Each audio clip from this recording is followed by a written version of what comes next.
ہم جناب ایک دن میں سارا دن صبح سے لے کے شام تک فنڈ ریزنگ کر رہا ہوں, صبح سے لے کے میں صبح 7 بجے صبح نکلتا تھا اسکولوں کے اندر, 7 سے 1 بجے تک جب اسکولوں کے ڈیفرنٹ اسمبلی جاتا تھا. اس کے بعد میں جاتا تھا وہ دکانوں کے اندر, پبلک کے اندر, وہاں سے پیسے اکٹھے کرتا تھا. میں آیا رات کو واپس کوئی 8 بجے, میں ان دنوں میں فٹ بھی تھا, کرکٹ وغیرہ کھیل کے ابھی ختم کی تھی. میں اتنا تھکا ہوا تھا. اب یہ میں نے ضرور لوگوں کو سنانا, مجھے پتا ہے کالرز انتظار کر رہے ہیں, لیکن میں آپ کو بتاؤں کہ میرا یہ سفر کیسے شروع ہوا تھا یہ آج سے 30 سال پہلے. تو ایک پرانی سی ٹویوٹا میں نا کچھ 3 آدمی بیٹھے ہوئے, انہوں نے کہا جی ہم نے آپ کے لیے پیسہ اکٹھا کیا ہوا. اب میں نے ان کو دیکھا, میں نے سوچا کہ ان بیچاروں نے, میں ٹویوٹا بھی دیکھی کوئی کم از کم 20 سال پرانی تھی. اب میں نے سوچا کہ یہ کیسے, یہ انہوں نے کتنے پیسے اکٹھے کیے ہوں گے. میں تھکا ہوا برا حال.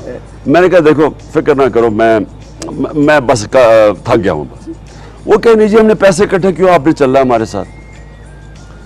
چلو میں اینڈ میں گاڑی میں, وہ مجھے گاڑی میں بٹھا کے, گاڑی بھی 1-2 جگہ خراب ہو گئی, رک کے بڑی مشکلوں سے پہنچی پیچھے. وہ زیادہ دور نہیں جانا تھا, شو کی گھڑی تھی میرے زمان پاک کے پیچھے.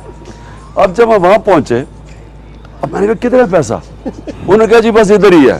وہ مجھے گلیوں سے لے گئے, وہ گندی گلیاں, بو آ رہی ہے کوئی اتنی ادھر کر کے, میں بڑا غصے میں کہا کتنا پیسا. ابھی میں پالیٹکس میں نہیں آیا تھا, میرا صبر اب اتنا نہیں تھا جو آج ہے. تو میں کہا کتنا پیسا, وہ کہتے جی بس ادھر ہی آئیے چلے. خیر میں اندر سے غصے میں پہنچے جناب, ایک مسجد میں لے گئے. میں نے کہا کتنا پیسا, انہوں نے کہا جی فکر نہ کریں یہاں ہے. اب میں مسجد میں کھڑا ہوں, میں ادھر ادھر دیکھ رہا ہوں پیسہ. تھوڑی دیر میں ایک آدمی اعلان کر رہا ہے کہ عمران خان مسجد میں آ گئے, جس نے پیسے دینے ہیں ادھر آ گئے. اچھا میں تقریباً بس اس کو مارنے سے یعنی پکڑنے لگا تھا. ابھی میں غصہ ہی اس پہ کر رہا تھا کہ میں نے کہا تم نے کیا میرے ساتھ. اتنے میں دیکھتا ہوں کہ ساری مسجد بھر جاتی ہے, ساری مسجد میں لوگ آ جاتے ہیں. جب میں وہ لوگوں کی طرف دیکھتا ہوں, غریب ترین لوگ بیچارے, کوئی کسی نے 5 روپے پکڑے ہوئے ہیں, کسی نے کوئی 10 روپے پکڑا, غریب لوگ. اب جب میں نے ان کو دیکھا, میں نے کہا دیکھو میں بالکل بڑا, میں نے اپنے آپ کو کوسا کہ میں نے غصہ چڑھایا ہوا.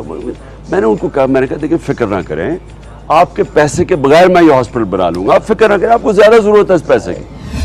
آپ یقین کریں وہ میری زندگی میں کبھی نہیں بھولتا. وہ لوگ غریب ترین لوگ, کوئی کہے جی میرا بیٹا مر گیا تھا وہاں, وہ اس نے جانا تھا ہاسپٹل پتہ نہیں کیا وہ مر گیا, کوئی 2-3 کا. ہم اس میں شرکت کرنا چاہتے ہیں. یہ میں کبھی نہیں, 5 روپے 10 روپے میں شرکت کرنا چاہتے ہیں. وہ خیر وہ ایک ایسا, بولو جی ہمارے ساتھ کالر ہیں. السلام علیکم جی. جی